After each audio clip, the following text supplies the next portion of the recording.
I did something I regret. I thought it was the only way to save my mother's bakery. Now, every time I smell fresh bread, my heart aches. My name is Elena. I am 30 years old. I am a baker with long, dark hair and tired, hazel eyes. I try to be strong, but I carry a heavy secret. This is how I almost lost myself to pay the rent. Have you ever felt desperate? Type yes if you have ever worked a job you hated just for money. My bakery is my life. It is a small, warm place with yellow walls. I love the smell of cinnamon and sweet yeast. It makes me feel calm. This shop belonged to my mother. Before she passed away, she gave me her old recipe book. It has a brown leather cover. I touch it every morning for luck. But lately, I do not feel lucky. The bakery is too quiet. I stand behind the glass counter in my white apron. I look at my reflection. People say I am beautiful, like my mother. But when I look in the mirror, I only see shadows under my eyes. I feel exhausted. Everything is becoming difficult. The price of flour and sugar is rising every week. My old oven makes a loud, clicking noise. It is breaking, and I cannot fix it. Every evening, I open the cash register. It is silent. I count the coins slowly. I count them again, hoping the number changes. It never does. The flour on my apron feels heavy, like a weight I cannot carry. I sit on a wooden stool and stare at the empty street. I feel so small in this big city. I whisper to myself, how will I pay the bills? I stop answering my mail. I stop looking at the red numbers on the bank statements. Then, there is Mr. Sterling. He is a tall man with a cold face and expensive suits. He owns this building. He does not care about my mother's recipes. He wants to build a giant glass tower here. He wants my bakery to disappear. Every time he calls, my heart jumps. I am scared and lonely. I promised my mother I would keep this place, but I am drowning in debt. The rent is due, and I have nothing. One morning, the bell above the door rang. I hoped it was a customer, but it was Mr. Sterling. He wore a gray suit that looked very expensive. He did not say hello. He looked at my old wooden tables. He looked at the cracks in the walls with disgust. He placed a white envelope on the counter. "You are 3 months late, Elena," he said. His voice was cold and firm. My hands started to shake. I hid them behind my apron. "I am working hard, Mr. Sterling. Please, just give me a little more time." He did not smile. He looked at my mother's recipe book on the shelf. "I don't care about your mother's history. I care about my building. You have 1 week." He turned and walked out. I felt small. I felt ashamed. I sat on the floor and put my head in my hands. I thought about my mother. I felt like I was failing her. But then, the phone rang. It was a woman from a large office nearby. "We need 500 cupcakes for a grand opening tomorrow," she said. My heart jumped. I calculated the price in my head. It was enough. It was exactly the amount I needed for the rent. I felt a spark of hope. "Maybe it will be okay," I whispered to myself. I worked all night long. I mixed the flour, the butter, and the sugar. The kitchen smelled like sweet vanilla. I was exhausted, but I was happy. I felt like a real baker again. By 5 a.m., the cupcakes were beautiful. The sun started to rise. I was ready, but then my phone buzzed. It was a message from the woman. "I am sorry, Elena. The event is canceled. We do not need the cupcakes anymore." My legs felt weak. I dropped my phone. I looked at the hundreds of cupcakes. They were perfect, but now they were useless. I slid down to the floor. My chest felt tight. I wanted to scream, but no sound came out. Suddenly, I heard the door open. Mr. Sterling was back early. He saw the cupcakes. He saw me on the floor. He walked inside without asking. He stood very close to me. I could smell his strong perfume. It made me feel trapped. I took a deep breath. I did not want him to see me cry. I stood up slowly. I walked to the sink and turned on the cold water. I washed the flour off my hands. The water was freezing, but it helped me stay calm. For a moment, the kitchen was completely silent. I stayed very still. I turned around. Mr. Sterling was watching my every move. He was not looking at the cupcakes. He was looking at my lips. "You cannot pay the rent, Elena," he said quietly. "I know," I whispered. I knew he was right. He stepped even closer. "There is another way to fix this. There is a way to keep your bakery. You do not need money." For a moment, I did not understand. "A private chef?" I asked. Sterling nodded. His eyes were dark and serious. "You will live at my estate for 30 days. You will cook only for me and my guests. In return, I will forget your debt. No more lawyers. No more worry." I knew what he really meant. He did not just want my recipes. He wanted to control my life. He wanted to own my time. I felt a cold shiver run down my spine. "And if I say no?" I asked. My voice was a whisper. Sterling looked at the door. "Then I will change the locks tomorrow morning. This bakery will be mine. Your mother's legacy will be gone forever." I felt sick. My hands began to shake violently. I looked at the leather recipe book on the shelf. It was the only thing I had left of my mother. I thought about the smell of her hair. I thought about the promises I made. My chest felt very tight. I took a deep, slow breath to stop the fear. I stayed silent for a long time. I just watched the dust dancing in the morning sunlight. I felt like the world was stopping. The silence in the kitchen was heavy and painful. I whispered to myself, "Is this the only way?" I looked at his expensive shoes, then back at my old, flour-covered floor. He stood there, waiting. He knew I was desperate. He knew I was alone. I had to make a choice. I had to choose between my dignity and my mother's bakery. It was the hardest decision of my life.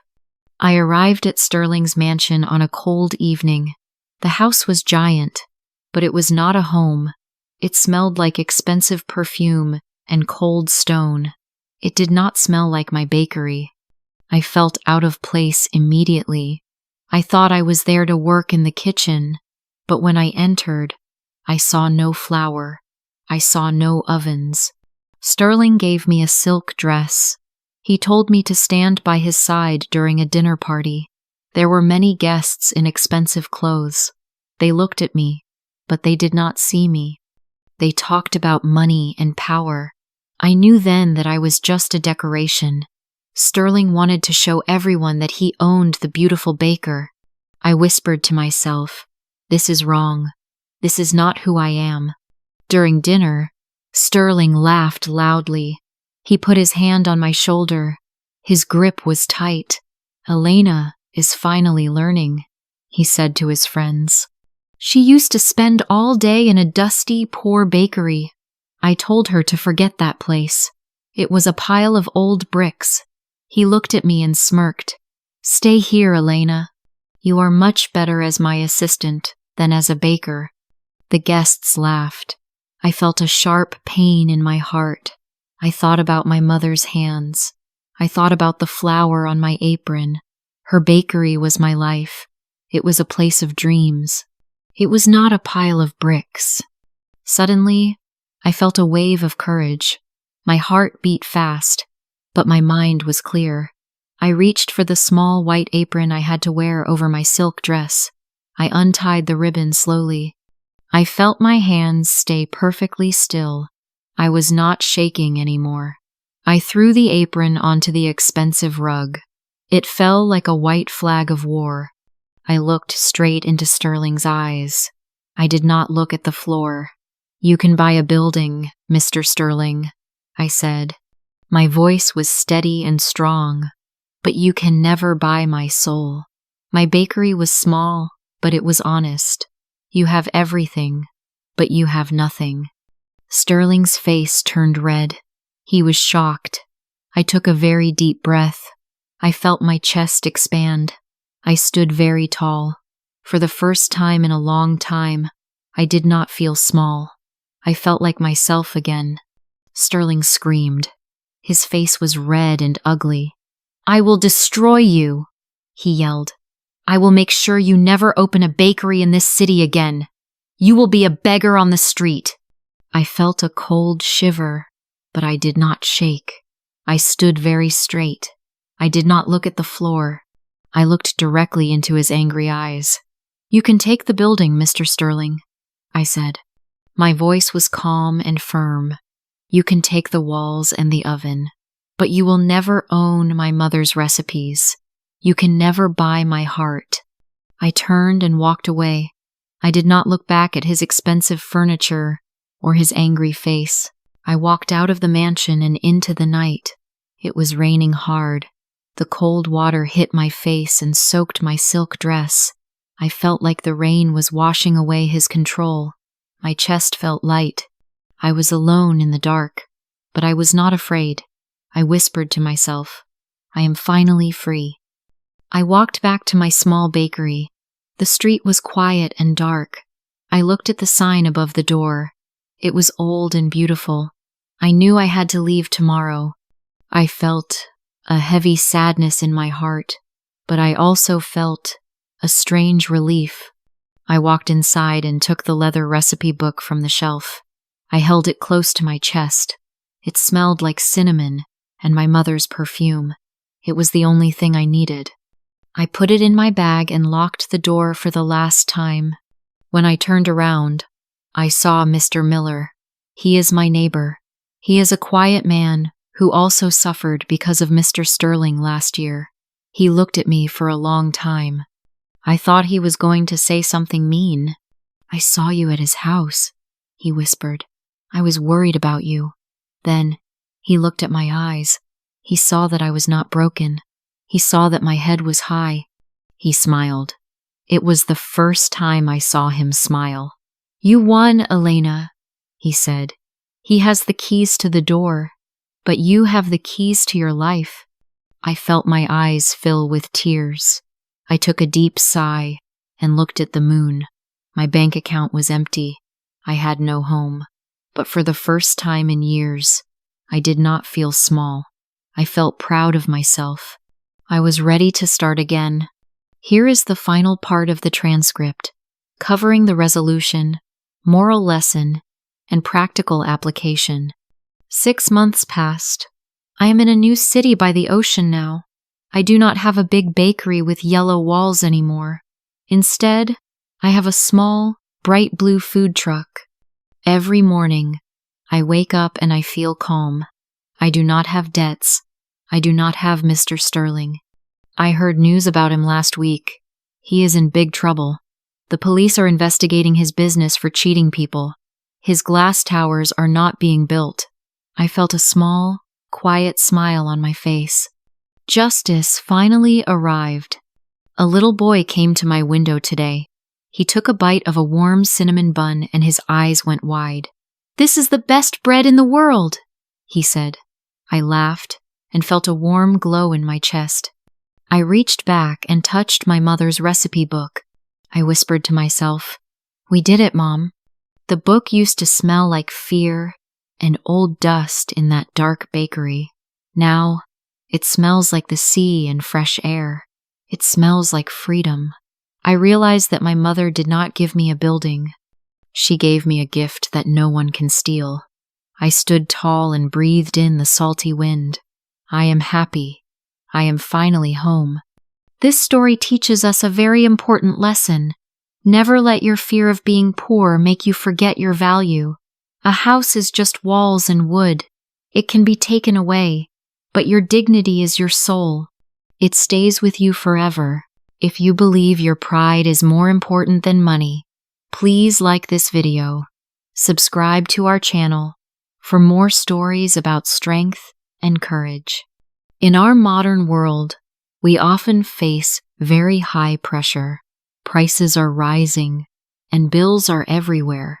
This stress can make us accept toxic situations. You might stay in a dangerous job or a hurtful relationship because you are afraid of losing money. But please, remember Elena's journey. First, you must set clear boundaries. Do not let anyone cross the line of your self-respect. If a situation feels wrong in your heart, it is wrong. Second, remember that your greatest asset is not what you own.